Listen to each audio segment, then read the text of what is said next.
Yo, yo, yo, this is Matt from the Comic Hall crew coming through, and this is not going to be a long video, but I did want to come through and just show you a special book that I received back from CGC. This is one of the books that I was waiting on to come back from Heroescon 2023.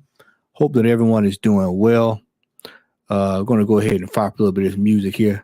And then we're going to go ahead and get this show on the road so we can get in and out of here. This will be a quick one, y'all. Also, this week, before I do that, this week, make sure you check us out here on the Comic Hall crew. We'll be debuting our favorite comic book covers. So this is going to be a lit show. G-Man will be in the building and much, much more. So make sure that you check us out. Got my camera here acting up. There we go.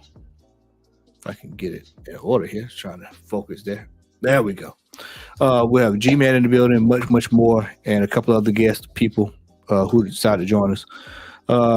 Also, make sure you check out Al and Larry next week for the X Factor. It was going to debut this week, but some things came up and just decided to push it back another week. But that'll be one of our late night shows, one of the new shows here on the Comic Hall crew. So make sure that you check that out. And if you're interested, man, shoot the boys a message and let them know you want to talk about all things comic book and X-Men.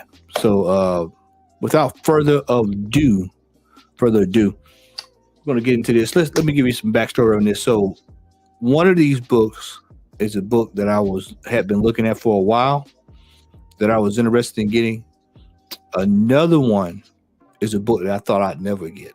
Be honest with you, I thought I'd never get it. And so to finally be able to have both of these books in my possession is really up there in the pinnacle of my collecting career. These two books here are just a testament of how good Heroescon was. Though it's no secret if you watched the show the last couple of weeks that I almost purchased Chamber of Chills. Everybody know which cover it is. But what happened was I ran into a situation. I wasn't able. I looked at it and I was like, I don't know if I can splash that much cash. And so I held off, and thank God I did, because I ended up buying one of these books here that I got, and I actually got it for a really good price. Shout out to my man who sold it to me. He knows who he is, and I appreciate it.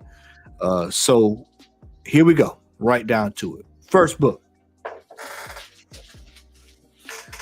This is a book that was used in Seduction of the Innocent. Let me do this here. Y'all bear with me. Let me get this thing lined up right here so we don't have to deal with that. Bang. All right, so one of these books here, it was used in Seduction of the Innocent. It came back a low grade, but you all know my theory on low grade books in Golden Age. You just want the cover. If the cover's intact and it looks good, it's a win. And that was the case here. Came back a 2.0, but you know what? It is what it is. Like I said, the cover is what I've been wanting it for. And here you go. This is Brenda Starr, Volume 2, Number 4. It does not present like a 2.0 book, but there's a few flaws here, a few things wrong with it, according to CGC. Just glad to finally have this in my possession. So once again, this is Brenda Starr, Volume 2, Number 4. For those interested, this was in September of 1948. September is a good month around these parts. All right, so that's this one here. So I was glad to get this. And then we got the big boy. So this book here, once again, is a book that I thought I would probably never be able to own. And so when I saw it, I was like, wow, so I asked just to see, you never know unless you ask. So I just asked how much they wanted for it, and if there was any movement on that, off that price, and ended up getting the book, man. So got the book, and it kind of was in awe, and I couldn't believe it, and so I just kind of walked around. I remember getting back to my hotel room with it, man, and was just like, man, I can't believe I got this book. So only one other person saw this book that day, and he said he had never seen it. That was Rico from the show. Rico saw it, and he said he had never seen anyone with that physical book ever seen it before.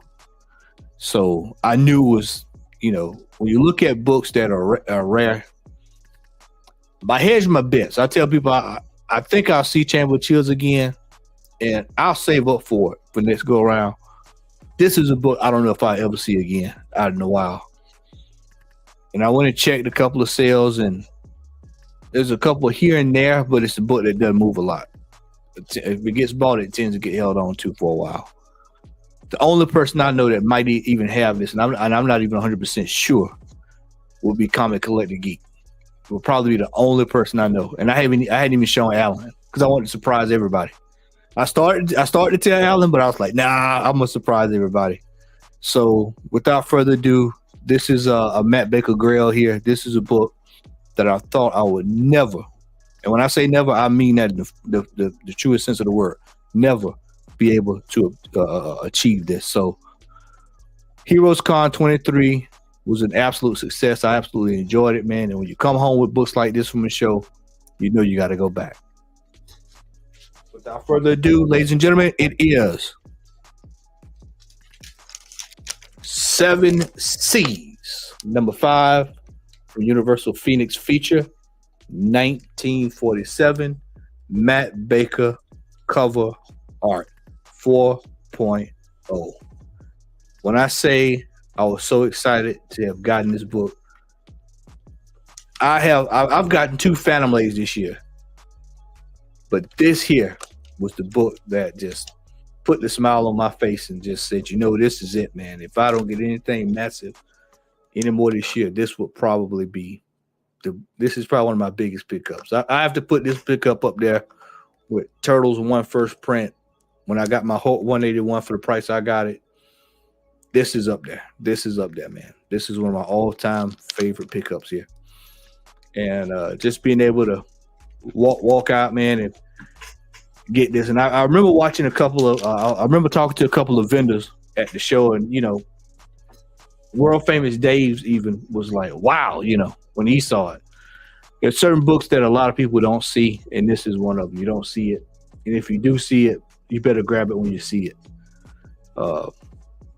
Especially if it's at a good price, which I got this for. So once again, like I said, I didn't want to hold y'all, but I wanted to show this book because this is a book I had been waiting on getting back from the Heroescon, and it finally came back, man. And I even had people at the CGC booth. They were blown away, and I actually took a picture. I'm not sure if the guy was a manager or a district rep or whatever, but he had said he had never seen it. He wanted to take a picture with it, so we took a picture with the book, man. So this is truly an honor, and to have Matt Baker, man, is it's always a win, man. Anybody knows I collect knows me know I collect Matt Baker, and I've got books and books of Matt Baker, but this right here, man, this is the gold standard here. This is when you're talking about gold standard Matt Baker right here. So 7 Seas Comics, number 5, Universal Phoenix feature, 1947 4.0. So glad to have it. And that is it. So hope you enjoyed that little small haul video there. Once again, make sure you check us out this weekend here on the Comic Haul Crew, where we will be showing our favorite comic book covers. And also next week, the X Factor debuts. Make sure you subscribe, hit that bell so that you'll know when we go live, when recordings and things like this pop up here on the channel. So hope that you enjoyed that. Wish you all the best. I'm Matt from the Comic Haul Crew. I'm out.